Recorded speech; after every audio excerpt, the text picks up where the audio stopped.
That the family of Alexei Navalny is stepping up its demands for information about his death. The Russian opposition leader died on Friday in a penal colony in the Arctic, but few details have been made public. Russian authorities say investigations are ongoing, but this morning Navalny's mother was denied access to the mortuary where his body is reportedly being held, while Navalny's widow, Yulia Navalnaya, has issued a video message blaming Vladimir Putin directly for his death. We know exactly why Putin killed Alexei 3 days ago. We will tell you about it soon.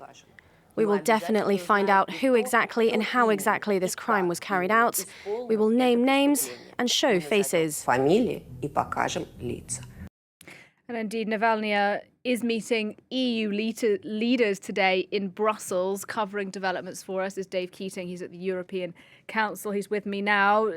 Dave, it was a strong and a rather emotional statement we just heard there by Navalny's widow. What's her message today, would you say, to the public and to European leaders? Yeah, I mean, the message that Yulia Navalnaya is giving to the EU foreign ministers here meeting behind me is very similar to what she was saying at the Munich Security Conference over the weekend, and that is that Vladimir Putin murdered her husband simply because he is a political opponent of Vladimir Putin. Now, as the EU's foreign ministers arrived this morning for this summit, which was a regularly scheduled summit to which she has been invited, they all had strong words of encouragement for her, but also harsh condemnation of what has happened with Navalny, for Navalny's death. We had several leaders saying that the EU, several foreign ministers rather, saying that the EU should take action. Now, in terms of the strength of the words, certainly the strongest came from the EU's foreign security chief, because not only did he say that the EU would pursue a new round of sanctions specifically against the people responsible for Navalny's death, so that would include his jailers, anyone involved in the conviction and in the subsequent death. But also, Josep Borrell wants to rename the entire EU human rights sanctions blacklist after Navalny. So you would get that whole regime that covers the whole globe, not just Russia, named after Alexei Navalny. Apparently he's going to propose that to foreign ministers today. We'll see what their reaction is. But certainly she's heard a strong message of support from the EU's foreign ministers. But the question is, will this galvanize action? What can this actually lead to in terms of the EU increasing its support for Ukraine or tightening the screws on Russia?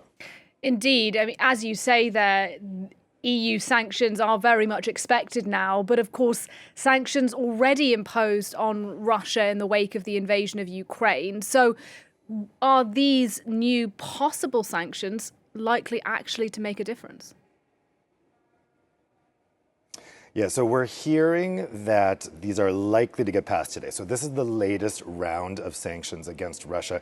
The EU is already extremely heavily sanctioning Russia, so there's not actually much left for them to do. Most of this will be an extension of the specific list of people who are barred from entering the EU or doing business with the EU. Now, I've been told that last night, 26 of the 27 EU countries have agreed that latest sanctions round, but that leaves just one, and you can guess which one it is. It's Hungary.